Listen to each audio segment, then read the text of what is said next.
we are, episode 14. 1-4, coming at you, coming in hot. I've been on the road for a little bit. Yeah, I'm wore out. I'm tired. I'm not sleepy. I'm tired. You know, there's a big difference between being tired and being sleepy. Yeah. There's a big difference. And I feel like after my last episode, kind of sharing, maybe I shared a little too much about some of the, I don't think so. I want to keep it like honest. I want to give everyone an honest representation of what we deal with, you know, when we're hauling livestock. And there's, you know, a few comments that kind of just, and I love this because it helps you understand what people are thinking, or, you know, maybe how you need to explain things a little more. But I want you guys to know there's a big difference between being tired and being sleepy. Now, I talked last episode a lot about how we have to haul and go, and that it seems, you know, on the outside looking in, like that could be a little sketchy, and that I may have portrayed livestock haulers as a bumbling bunch of wandering. There's a spider about to come right down on you. It's a big one, too. Is it a cat spider? I don't know, it's a big one. That just adds to the studio thing. So anyone not watching this, I'm looking over Luke's left shoulder, and here comes a spider descending from the heavens, just rappelling straight down, like going for him. But anyway, I think I may have portrayed the livestock haulers as kind of a bunch of sleepy heads that are on just like a minute away from falling asleep and just careening off the highways everywhere. If it came across that way, I want you to understand that that's not the case. We drive very carefully and very safely. I think what would actually maybe kind of go to this point or help illustrate this is that during COVID, did I mention before that we had 0 logbook laws for livestock haulers during COVID? I don't know if I brought that up. oh, that was part of the COVID relief, is you didn't have to be safe anymore. 0. No, it's just like, just keep things moving. None. For over 2 years, not a single nothing on my logbook. Nothing. And lo and behold, there was no more wrecks or incidents or accidents in the cow world than we've ever had. But they always say, now if we do logbooks for safety, which I understand, you got to have some parameters, but in the cow world, what I've always argued is that we have to skirt around the rules and fudge things to make it work, right? So if they removed the rules for COVID, we didn't have to keep logbooks. So people on the outside are assuming, well, now the cattle haulers are going wild. Well, we're not. Nothing changed. We just didn't have to have paperwork anymore. We didn't drive any harder than we did before COVID. We drove the same hours. We hauled the same routes. Did everything the same. But nothing changed safety-wise. Removing our logbook regulations for livestock haulers, nothing changed. My point in bringing this up is that, yes, we're tired at times, but we're not dangerously sleepy. I know a lot of cattle haulers, and I know that we know what our limits are. Of course, there's a few that fall asleep here and there, but it's pretty rare, to be honest with you. Everybody is pretty conscious of their limits, and we stop and we sleep and we take a nap, wait for the sun to come up, and we roll on. So I just wanted to get that kind of out there a little bit, that we are very careful in what we do. Even though we're over these hours transporting this livestock, we're careful. Does that make sense? Makes sense. You see what I'm trying to kind of clarify? I don't know if this isn't, I don't know that this makes you drive more careful while you're sleepy and tired. No. What's the value of a load of cattle? Most of the stuff this year is valued around $100,000 to $120,000 per load. What do you think an average semi-load of anything over the road is? Well, if you like, when I haul hoppers, when I haul grain and stuff, anywhere from $5,000 to $25,000. So you're looking at four times Right. the value of your load, Mm-hmm. which, and I'm sure most guys, I just lost my train of thought. I think the most guys hauling cattle will understand the value of what they're hauling, Mm-hmm. which just knowing that you're hauling something that's valuable and that is alive. Right. It's like a thing. It's a living, breathing thing that you have to care for. And we do care for them. Like I love livestock, you know. But anyway, wanted to get that out. On another note, I read a few comments in the old YouTube feed that mentioned you needed to step up your beard game a little bit. That's what they said.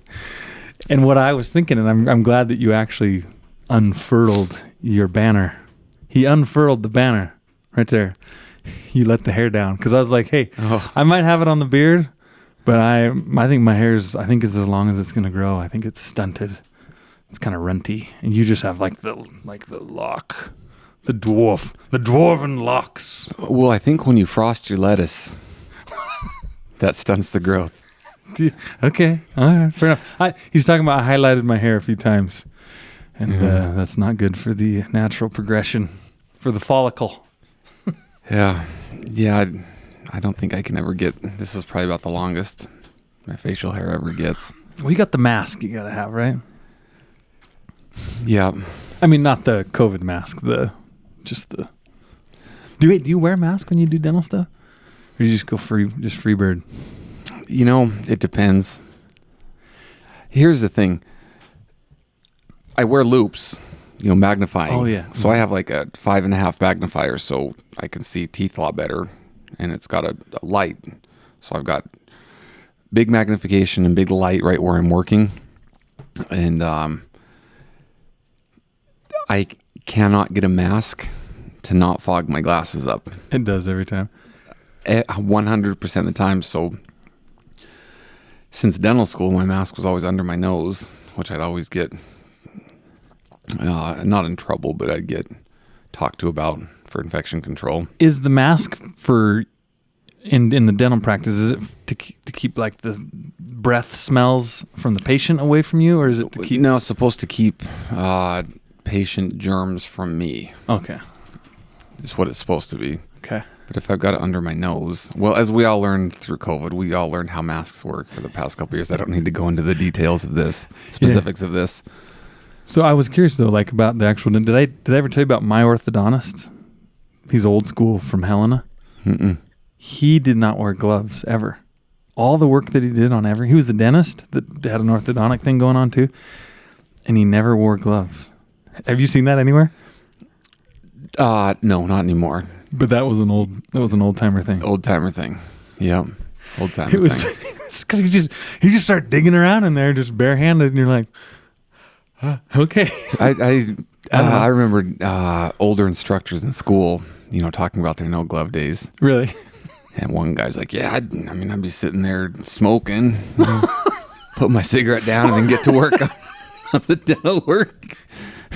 Just yeah. So I got to experience a little bit of that. So that's why I've had a little interest in the protective stuff in the dental world, because I've kind of seen a little bit of it all. This last week, I had someone in with a pretty bad toothache. Tooth ended up needing to come out, and the guy was saying, "Man, I was out in the garage looking for something I could pull my tooth out with." Whether he was or not, he was telling me that's what he was doing. And it reminded me of I told him the story too. It reminded me of when I was in North Dakota, I had a guy that had called me after hours, needed me to come in because his mouth was all messed up. He had a toothache, and him and his girlfriend had gone out into the garage, and she had tried to take the tooth out, and he goes, and she just really messed everything up. And that's all you know. Yeah, and he's just hurting really bad to the point where he needs me to come in after hours. So I meet him at the office and get in there, and he's got 3 or 4 teeth that are just busted up. Not cavities, but trauma from whatever she did. Whatever she did, she busted, chunks of 4 teeth off. Did she ever damage the tooth that needed to come out? Well, or was she missing, hitting everything around? The point of this story is, when you have a toothache, you might not actually have a toothache. Okay. He didn't have a toothache. What he had was an initial cold sore outbreak on the roof of his mouth. Oh no! Which, in adults especially, is usually extremely painful. Okay. cold sores, it is a herpes virus. So he had a primary herpes outbreak in his mouth. So I kind of teased him that his girlfriend got him 2 times. Gave him herpes in his mouth and also busted his teeth up.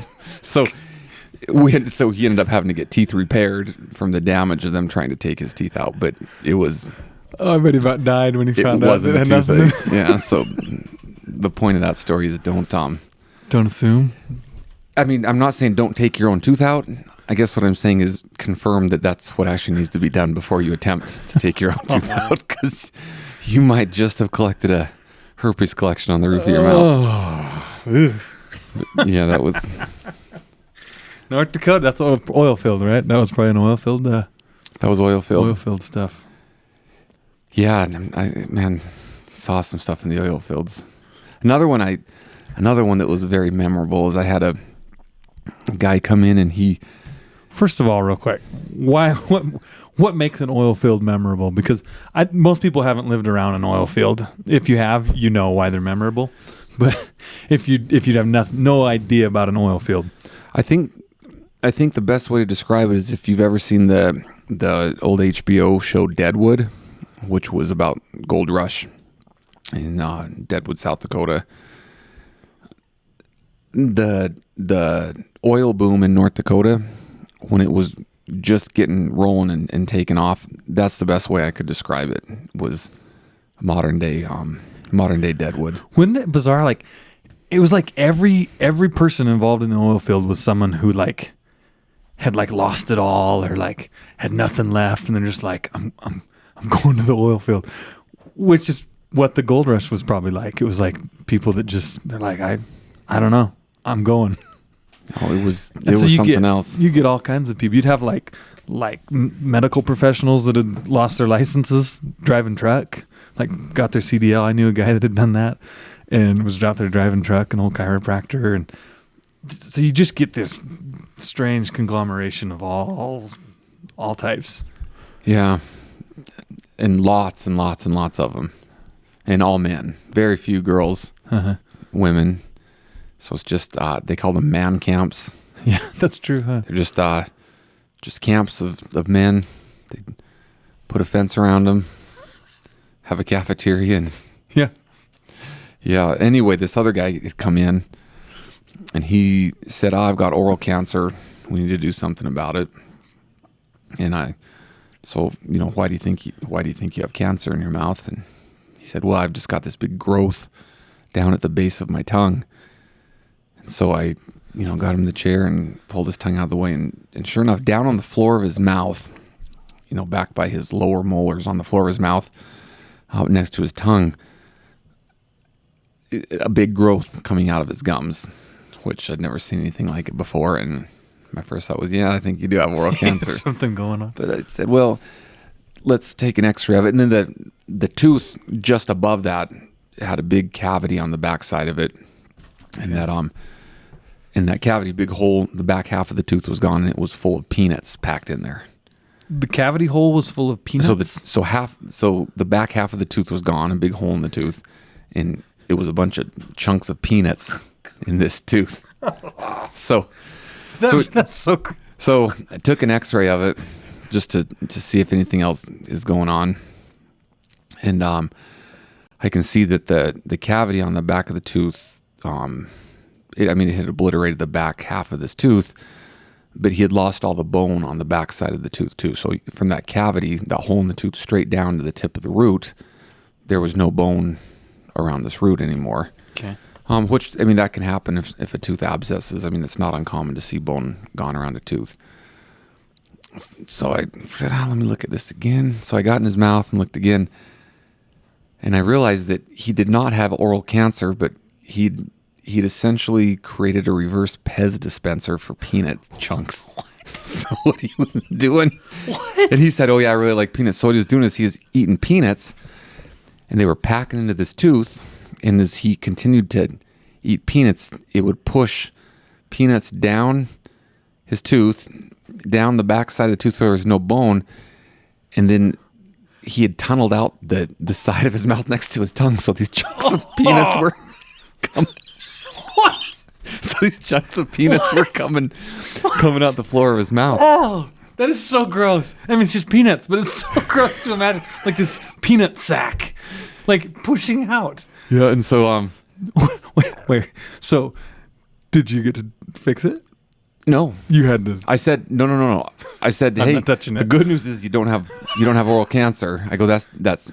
I explained what was happening. He goes, oh, it's not oral cancer. I go, no. He goes, okay, cool. And I'm like, well, the tooth needs to come out. He goes, nah, I'm good. If it's not cancer, I don't need anything. I'm good. And out the door he went. Never saw him again. So I wonder where he's at nowadays. I don't know. You at some point the peanut bag would has to have punctured or ruptured, spewing rotten peanuts in his mouth. No, it was already doing that. I mean, it was what I envision is it was going down the tooth, pushing out on his gums. No, there was a hole in the gums. So the chunks of peanuts there was literally a hole there was a tunnel from the top of his tooth So down it the back wasn't of like the tooth. storing him in like an abscess bag sack thing. No, it was just a hole, and what he was filling was just. I mean, they've been in his mouth for I don't know how long it takes to run the cycle from top to bottom, The but Great Escape. I mean, it collects other Okay. All debris kinds. and whatnot, so it comes out as some more of a kind of a mass. So you told him he's just got peanuts just burrowing around in his gums and he didn't care. He was like, okay. No, he's How many? I wonder what kind of a peanut maniac it would like. Do you eat like a pound a day? He just said, "Oh yeah, I like I like peanuts." peanuts. I said, "Oh, when I first saw the peanuts jammed in his tooth, I said, oh, so we got some peanuts stuck in here." And he goes, "Oh yeah, I like my peanuts." Yeah, I guess so. I never heard that one. Yeah. Oh, Trying to think of some other gems from the oil fields. Had one lady come in and she wanted to get a denture on the bottom, and she had one on the top, and I needed her to take that out so I could just see everything. And she refused to take her denture out. And finally she said, "Look, I haven't taken it out of my mouth for 5 years." now how often are they supposed to take these out? Daily. Daily and clean them? Yes. Hadn't come out of her mouth In 5 years? for 5 years. You're like, yeah, no, leave it. Lock it up. And I said, I mean, the imagine things this- that could be happening under there to the tissue of your mouth. I mean, just for... Why would you not take it out? Well, she told me why. Okay. Because she had gotten married and her husband didn't know it was a denture. Oh, so she's afraid. So she was afraid to take her denture out because her husband didn't know it was a denture. Oh. So 5 years later, eventually she took it out and These are great stories. So did you help her take it out in the office? she took it out and it looked... All I can say is think of a coral reef. Look like a coral reef. It attached to the inside of that, I don't know, about a half-inch thick of coral reef on Just- the inside of that denture. Stuff. And her gum tissue was just Hammered. trashed. Because there's no teeth left. All the teeth are gone under a denture, right? The whole. Yeah. So it's a secret she's going to take to the grave. How could he know? It's like, hey, he's going to know. I mean, dentures are very straight and perfect. You would think. You would think. But then, But the as oil you field. said, you gave a description of a lot of the people that moved to the oil fields. Right. And women are hard to come by in the oil field, especially one to marry. So, yeah, that was something else. See, here's the thing. Even if, like, when you floss and you haven't flossed in a while, you floss out your tooth and you're like, yeah, come on. Like, I got to do better. Because just, there's this, the bacteria stuff that goes on in between your teeth. 5 years of that. I can't imagine. Oh. Yeah. Yeah. But I mean, the smells, are just horrible. But they don't bother me at all anymore. They don't. I can don't phase you. I can smell them. I mean, they can just be just dragon breathing me right into my nose. And I'm aware that how I'm aware that someone has it real bad is a half an hour after they've left the office if I still feel like it's in my nose. But it doesn't bother me. Whereas, like a new dental assistant, and this could be something that about passes them out. And you're just working away. But when I was in dental school, I had a classmate who had been a plumber before, and I went to dental school down in Arizona. And backed up sewer smells can just be horrid. And he's like, oh, we go down to these just kind of rundown apartment complexes in Phoenix, where they have, just, scummy landlords, and people's bathrooms haven't flushed for a week, and it's the middle of summer down there in Phoenix. He goes, oh, if you want to smell some smells, go into those situations, and ones that would make me gag for sure, but he's like, oh, you just get used to it. You recognize it's bad, but whatever. Yesterday I was fueling up my truck in Belfouche, and I'm standing there, and I've been on the road for 3 weeks. And I'm standing there in line and waiting to pay for my fuel, and the guy kitty corner at the other station, so he's not even next to me, he's around the corner of the counter at the other register. He goes, You must be a cow hauler out there, huh? And I was like, sorry. I just said sorry. Yeah, sorry. Because it might have gone a little beyond cow hauling, because I was kind of anxious to get home. I've been on the road for a long time, and I was like, I might have pushed it a day or two longer than I should have on the showering. But It seems the cow haulers all smell the same. It's a smell. Yeah. It's a smell that is it's like dairymen. Dairymen all smell the same. The other one that I realized smells all the same is, we've talked about the Hooterites before. Uh-huh. The guys who work in the pig barns. Yeah, they have. Yeah, and it's like the smell of my youth. Yeah. It smells just like it smells like Dad's truck always smelled. Like it's just the smell, and that's the same with the cow haulers. There's just that smell of the cows that. I just remember this.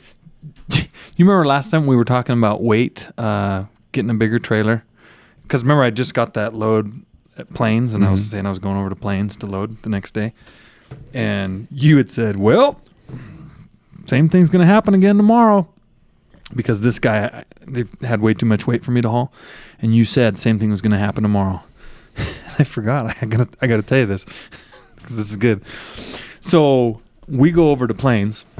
It's me and 2 other trucks, and I'm the smallest truck. I'm whatever size. I won't bother you with the sizes, but I'm the small truck that can haul the smallest load. Then there's 2 bigger trucks that could haul big heavy weight. And so I assumed we were supposed to have 3 big trucks over there, but I had to burn my big truck to cover my load. So I was like, I got 2 other big trucks. Cat'll probably come in light, and I bet everything will fit and we'll make it work. If not, we'll haul a little bit heavy. Whatever. So we're rolling into Plains, and at Plains there's this old obscure little gravel pullout that's like an old weigh station where the DOT would set up and weigh trucks. And we come rolling into Plains, which is in the middle of the nowhere mountains. And the scale's open. There's a roving DOT parked there in Plains. And I'm like, oh, but we're empty. So we're like, we're heading out to the ranch. So we roll in. He gets out of his pickup and gives us a big old wave and just, go on through. You're good. I'm like, oh, sweet. So we get out to the ranch, which is just like a mile north of town. So we're maybe a mile and a half away from this actual scale where we're loading. But once we get loaded, there's no way to get out of town without going by the scale. But those scales usually don't stay open. They're jump scales, so they're meant they jump around, right? They're here for half the day, and then they jump to this one.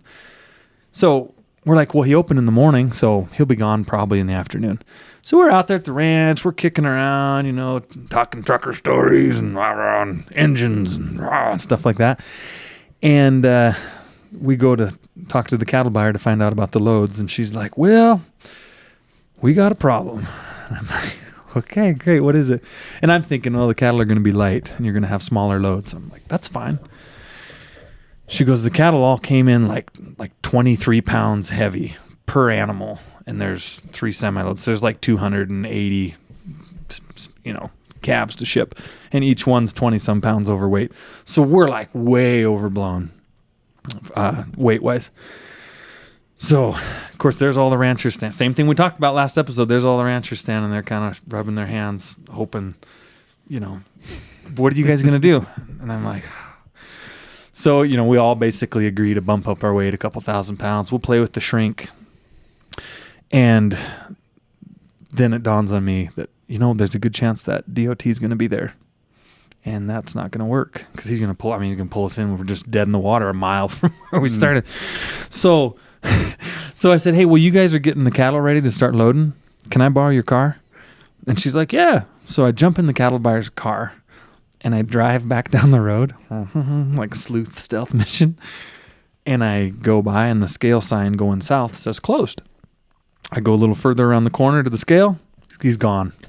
I was so relieved. I'm like, oh, sweet.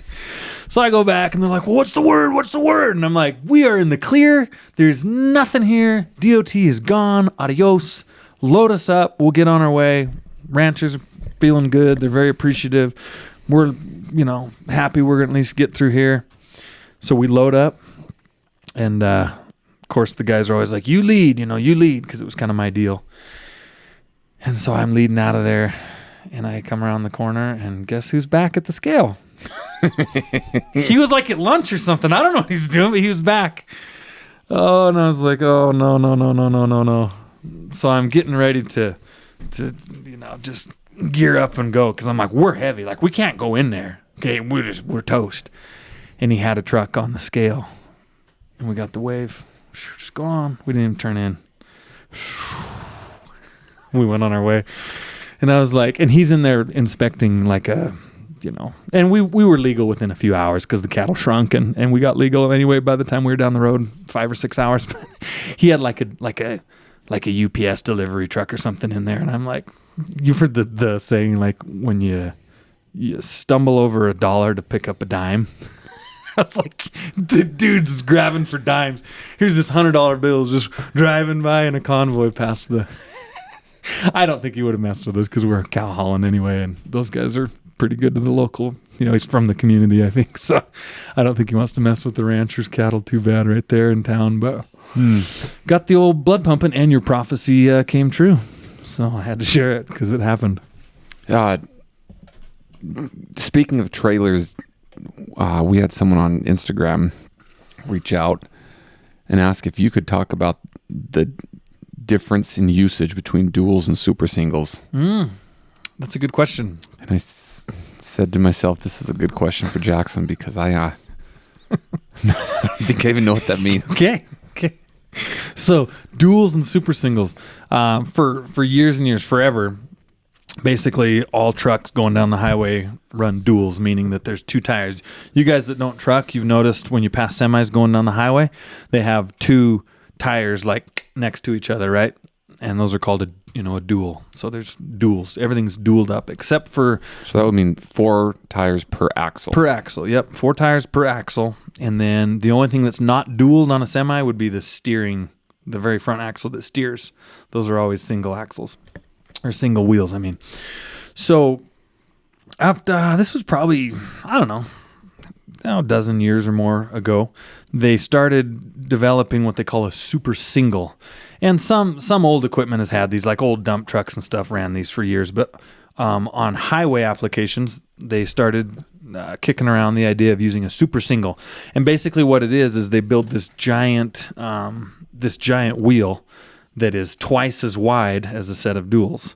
So instead of having 2 separate wheels bolted together on the end of an axle, they just have one big old super, hence the term super single. So they put just one big tire on it and they go down the road. So the pros of a super single is that they're lighter. They're quite a bit lighter. So this kind of depends who you talk to, but putting a super single on your rig will save you about 300-ish pounds per axle in weight. So if you got 1, 2, 3, 4 axles normally that are dualed, and you get rid of those, you're gonna, what's 3 times 4 is 1,200 pounds. So you will make your rig 1,200 pounds lighter, which means when you're empty, you're pulling less weight down the road, so better fuel mileage. When you're loaded, you're lighter to start with, so you can actually put a bigger payload on. You can put 1,200 more pounds of freight or cargo in your truck. So that's why people like super singles. And it seems like when they roll down the road, they have a little less rolling resistance maybe too than duals. They just roll a little easier, so you get better fuel mileage. And it's true. It's definitely shown. But the downside to these is that if you have irregular tire wear, like if one goes partway flat, as soon as they go partially flat, the tire will start getting waves and stuff in it. And you have to replace the whole tire. Like the whole tire's ruined. And they're very expensive because you're buying one big old monster. You know, they can be from like a cheap one. Oh. We talked about this last time. Lights go out. Oh, man. Oh, people are going to really be losing it. So anyway, the tires can be very expensive to replace. And then even worse than that is if you blow a tire and it goes totally flat on the road, you're stuck. You have to call a tire truck to come and change your tire wherever it may be. So if you run a remote area, place with little service, you probably want to be careful with super singles. Whereas duals, it's very rare that both tires on one end of an axle go flat. Usually just one will pick up a nail. And so you still have one tire that's on there, so you can drive slow and easy and get to another town where you can get fixed. You're not stuck out there. So that's the difference between the two. I have a trailer that has super singles on it, and I've had great luck, knock on wood. It's worked really well, and part of why it's worked well is because that trailer has an auto inflation system, which means when the trailer is hooked up to the truck, there's always air flowing into the tire to keep it at the maximum inflation all the time. Mm-hmm. So if it's always inflated, there's less chance that it's going to wig out, go flat, wear funny. So, but that's a good question. I have a question about tire wear between super singles and duals. So I was looking at flatbed trailers just to pull with my truck. Gooseneck flatbed trailers this past year. And there was 2 trailers that were equivalent in payload capacity. Okay. One was a 2-axle dual. So it had 2 axles, but dual tires. Okay. And one was a 3-axle single tires. And there were 2 different dealerships that had same setup, 2 different brands, but same setup tire-wise. Yeah. And both of the dealers said they would never run the singles. They said that turning and just turning corners and doing things, it tears up the tires on the singles. Mm-hmm. It does. Versus the duals. Do you find that with... It does. Yeah, absolutely. And my grain trailer that has super singles on it is a spread axle, which is even worse because the 2 axles are basically 10 feet apart almost. They're 9 feet apart. So when you're turning, they call it scrubbing, where they, instead of rotating nicely with the trailer, they just pull sideways. They just scrub. And that's what those guys are talking about. So super singles are best on just a 2-axle closed tandem is what you'd call it. We have them on this spread, and it's not horrible. I mean, my tires are still lasting pretty well, but they definitely round the edges of the tire off. So I think them guys were telling you right. Yeah. So I ended up getting the 2-axle dually. Yep. Something else that we had someone write in about, I actually had multiple people sent an article about, it kind of gave me the idea it was more of a vocational program for 18-year-olds to teach them to drive trucks. I said, what are your thoughts on 18-year-olds driving? So I've spent some time thinking about this. Yeah. And I have a couple different thoughts on it. I'm curious to see what your thoughts are on it, because I definitely have thoughts on it. First off, I find I have a feeling I'm misusing the word ironic. But Well- I'm gonna use it. I find irony in speed limiters, intense logbooks, Yeah. all these safety measures that are wanting to be put on truckers. Yet they're saying, yeah, that's cool. Let's give 18-year-olds CDLs and put them out on the road. It seems I think that is ironic. I think that's the right word. I think that's the right usage. like you're gonna put speed limiters on trucks for safety, but we're gonna put 18-year-olds out. Maybe that's why they're doing the speed Like limiters. balances it out and keeps it just the same as it is today. But then I also look on the other side is vocational schools are a great option to get into trades for 18-year-olds. Yeah. So why not do it for 18-year-olds? But I think there needs to be pretty strong mentorship or internship type situations set up with mentor drivers. I don't think you can put 18-year-olds out on the road by themselves. Driving big trucks. I think there's some safety issues, but I also think it's a good place to get young people going. That's interesting. I hear what you're saying about the vocational situation where everyone's going to vocational schools at 18.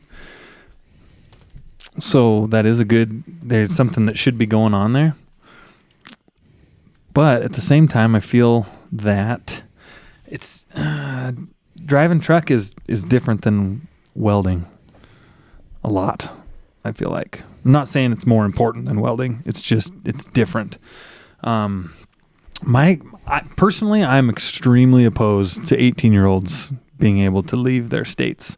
So right now, the way the rules are is when you're 18, you can get your CDL, and you are only allowed to drive within your state. When you turn 21, you can upgrade, and you can run all over the U.S. and Canada, Mexico, wherever. You can go anywhere you want. So let me tell you why I feel this way, because this came out. This is it was a bipartisan thing. That everyone was like, yeah, when it was COVID and it was short and everything, they said there was a shortage. They're like, let's put 18-year-olds out there. Now, here's my experience, just my thought. If you've been listening to the podcast, I started driving truck when I was young teenager. And I was highly mentored by, a couple different people.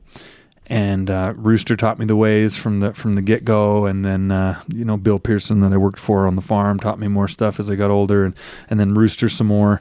I feel stupid saying this, and I don't mean it in a prideful way, but I am sure that there was no 18-year-old in the United States in 2004, back when I was 18, that was a better truck driver than I was. With my experiences that I'd had and whatnot. I'm sure there's some other guys out there that had similar stories and experiences. But what I'm trying to say is that you are not going to find anyone more prepared, ready, and taught than I was at that time. And no way was I ready to go out on the road by myself. Could I drive the truck down the road? Yeah. Oh, yeah. Like, I did it. Dad would go back and go to sleep, and I could do it. So what's the difference? There's so much more to trucking than just, being able to shift the gears and steer the truck down the highway. There's just a lot more to it. Being able to be mature enough to deal with being on your own, being alone, being in all these different scenarios, these different places. It's a high stress thing. Sure, you can drive the truck, but driving a truck down into the warehouse district in Seattle again, you can mechanically do it, but the mental side of that is a load. And even at 21, very few people are ready to do that, even at 21. So, hey, can I pull that light bulb to see? I think it might keep it on if I pull one of these. Is it? You think it will? Yeah, let me pull. I'm going to pull it. It didn't work when you pulled the other ones. But last episode it stayed on the whole time? I put one back in. So Jackson is pulling a light bulb out to see if he can keep these things going. The thing you got to remember is that I installed this system, so I'm kind of like the engineer of it. But anyway, that's why what I see on the road right now, 25, 26, 30-year-olds not able to do things properly. And it goes back to a mentorship thing. These companies, they're just trucking schools. They're just teaching you how to drive it and kicking you out. And there's not a support or a mentorship system to help show you all the other stuff that is the other 70% of trucking. Well, what age do you think they should be allowed to then? I mean, I'm fine with how it is right now. At 21, you can go out of state. That shows that it's kind of a serious thing by, making them wait that long.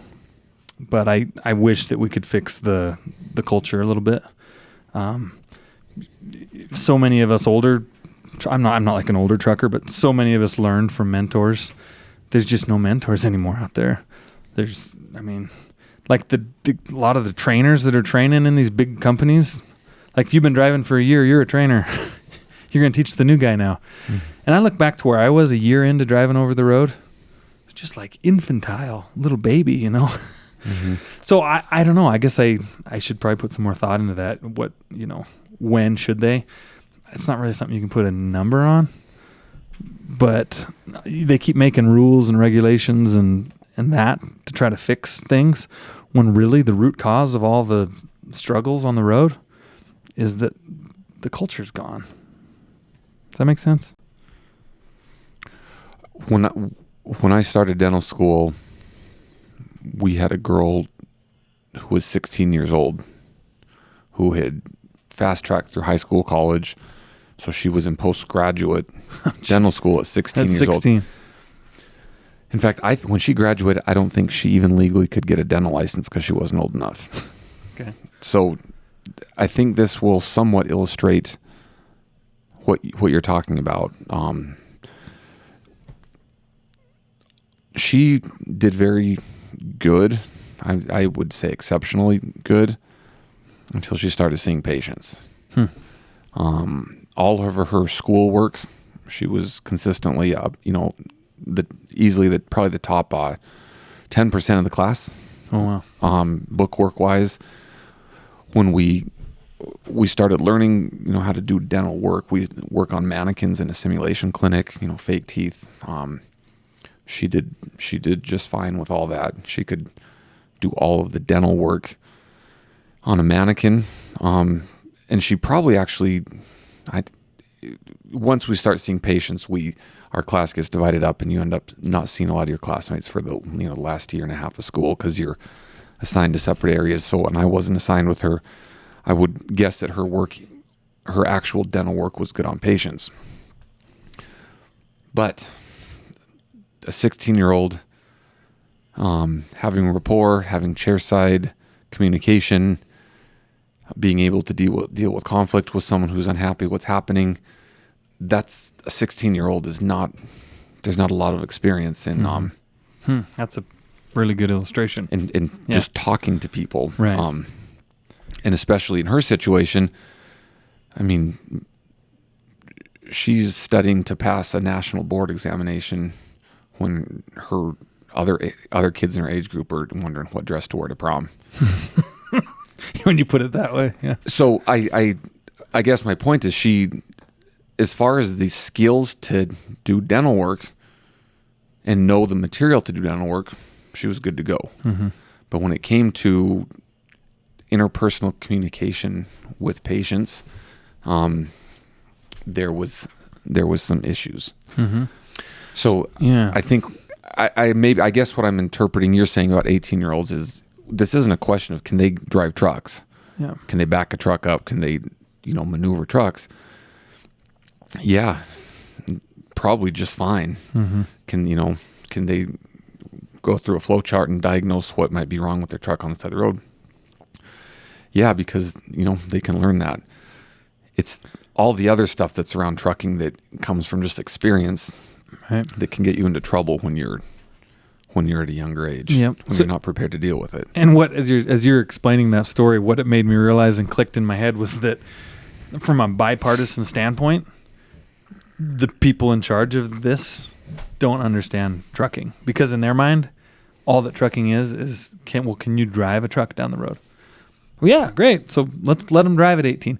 That just proves that neither side, in a bipartisan way, because they both are pushing this, it just shows you and illustrates that it's like proof that they don't understand the half of trucking, which is why we have all these issues and regulatory struggles, because nobody understands it. Yeah. So, yes. Yeah. No. Yes. No. Right. That's what it's. Yeah. Can they drive? Yes. Can they drive? No. There's a term out there in the trucking world called steering wheel holder. There's a big difference between a steering wheel holder and an operator. An operator would be someone that, and this isn't just in the trucking world, this is in heavy equipment. This applies to a lot of things, a lot of areas that you all work in out there. The difference between a warm body and an operator. And an operator has situational awareness. They have, gained knowledge from a place that only experience can provide. And that's what makes an operator versus a steering wheel holder. I had an instructor. He was my head instructor in dental school, which he said you probably could teach a monkey to drill a hole and fill it with something in a tooth. Like that's ultimately not what we're trying to teach you. And then he goes, and then of course, once you graduate from dental school and move on, you gain so much more experience. But his point was, I guess the best way to put it is anyone can be a steering wheel holder. Yeah, become an operator. Even in the dental world, become an operator. Yep. Yeah, I don't know, man. It'd be cool if, because the failure is in the culture. It's just eroded so much. But it would be cool if there was a way to provide that somehow, like a manufacture a place or something that young people, I don't mean just young people, but people that are new to the industry could go to be mentored, I guess. Do you know what I mean? I don't know. It'd be something. Yeah. One of those things you just got to go get the experience, I think. Yeah. Go take the knocks. Just, yeah. No.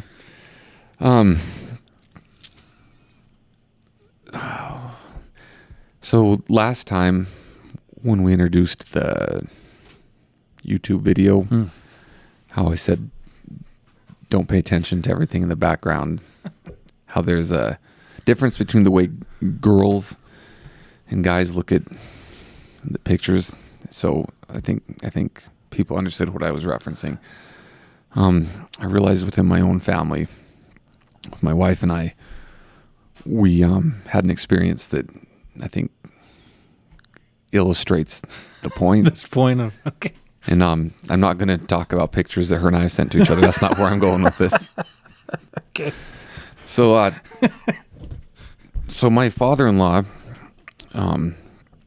he was an oral surgeon for many years, but he also is I think a very good artist.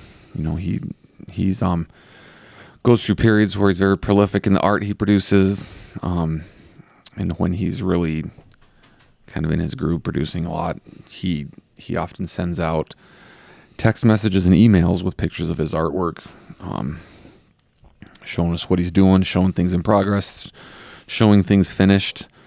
He sends a lot of pictures of his stuff out to us. And so my dental office is decorated with a lot of his art, and we had spent a good amount of time getting it framed, picking up just the right frames. And, a frame can bring a picture to life, or it can kill it, and so frames were on our mind. And we had been showing my father-in-law some of the frames that we had been doing. And we were at home. I don't remember what we were doing, but I heard my wife. She didn't become hysterical, but she was something had happened. She's like in the other room somewhere? Yeah. Okay.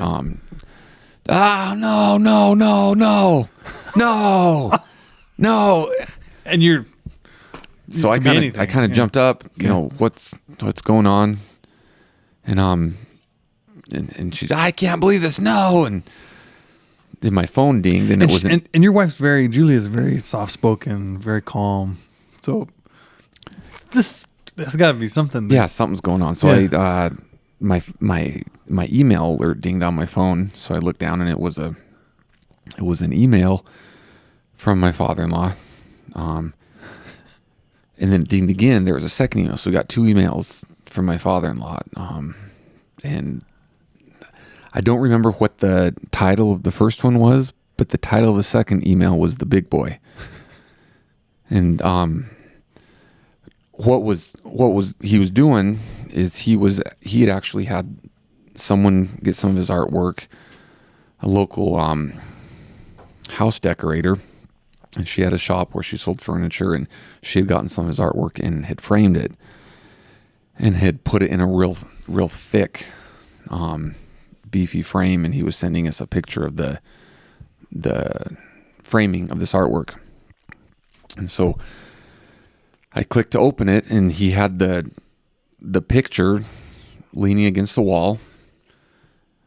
He had his painting he had done. When I say picture, his painting leaning against the wall, and right next to it was a full-length mirror, and he was taking a picture of the artwork to send out to show the framing of it. Yeah.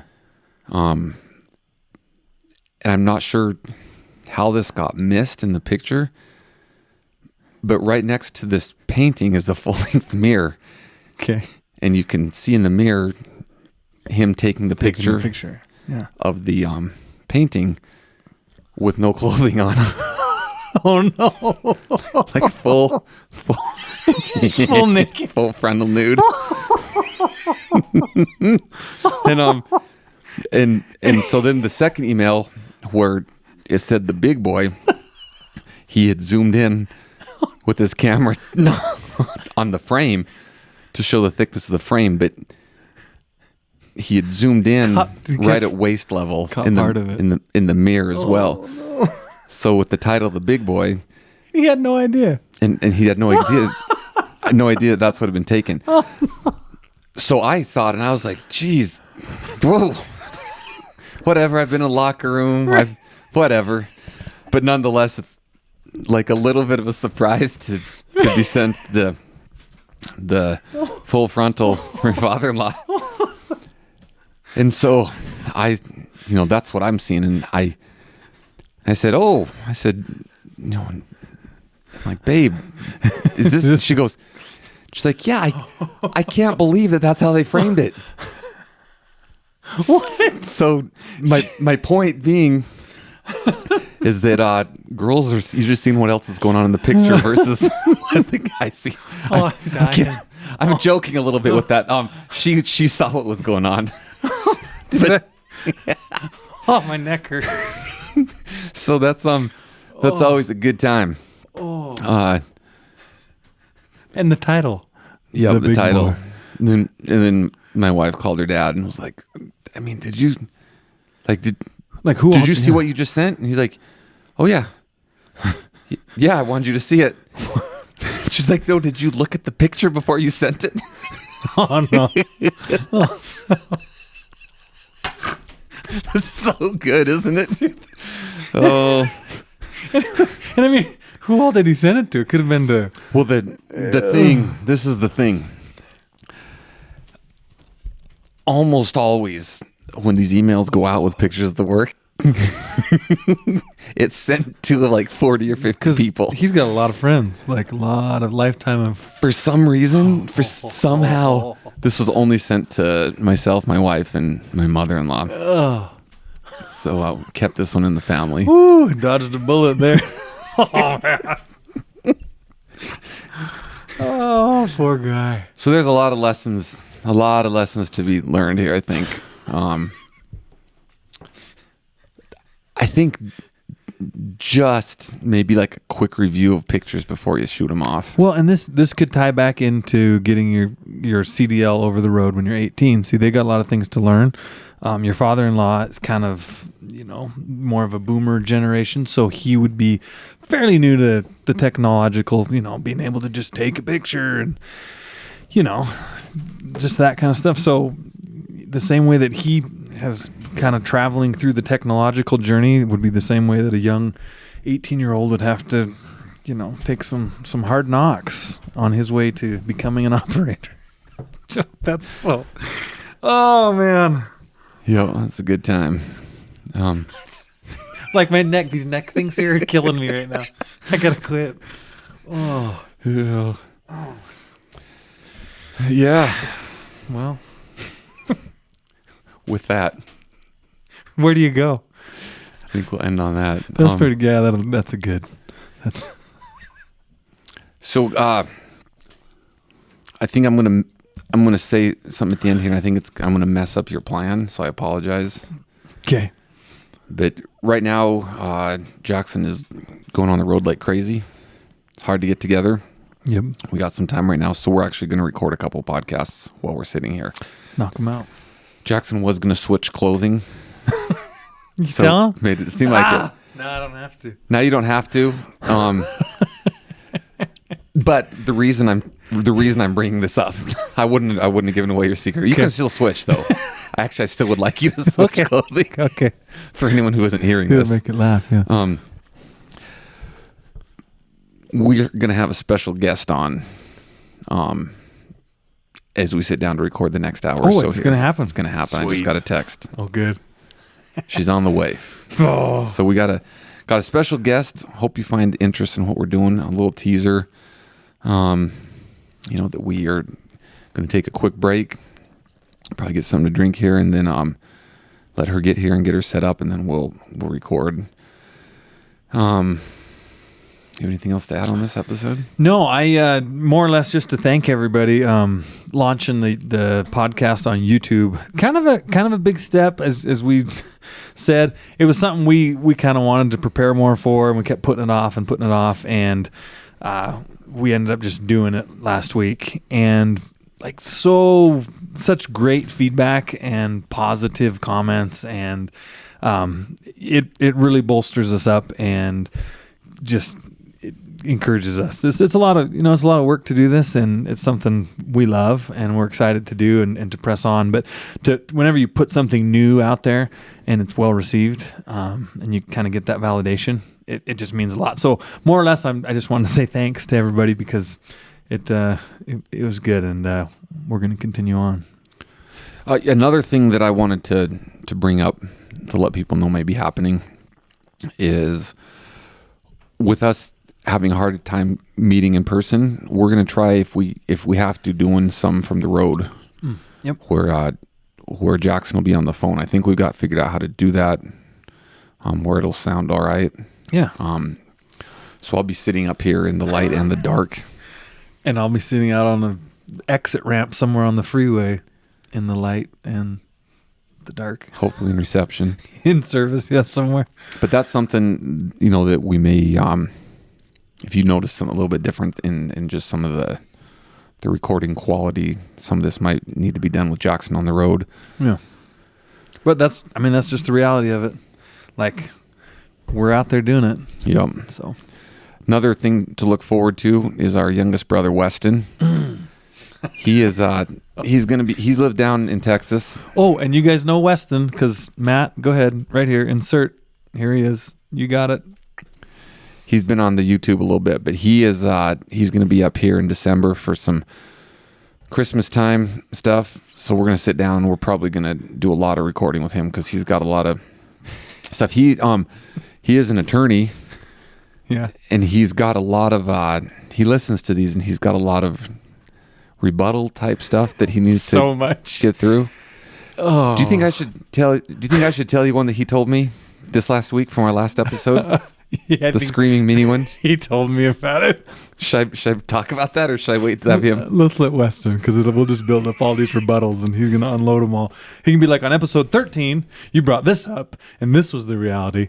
So, you guys, another thing about Weston is that Weston arrived on the scene as a working adult off of his mission for the church about the time that I was really ramping up my trucking, and I was saying yes to any and everything.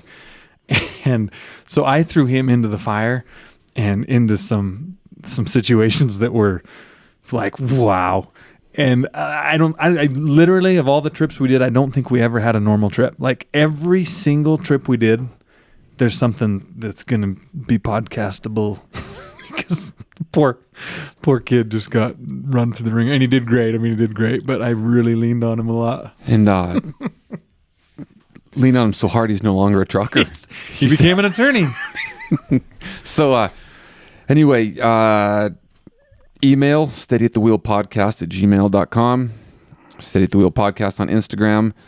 Jackson's YouTube page. Yeah, which if you're watching, it's a Wild Wild West on YouTube. If you're listening. Right. If you're watching, you got it. If you're watching, you're here, obviously. All right. We're going to get reset here and carry on. Get our special guest ready.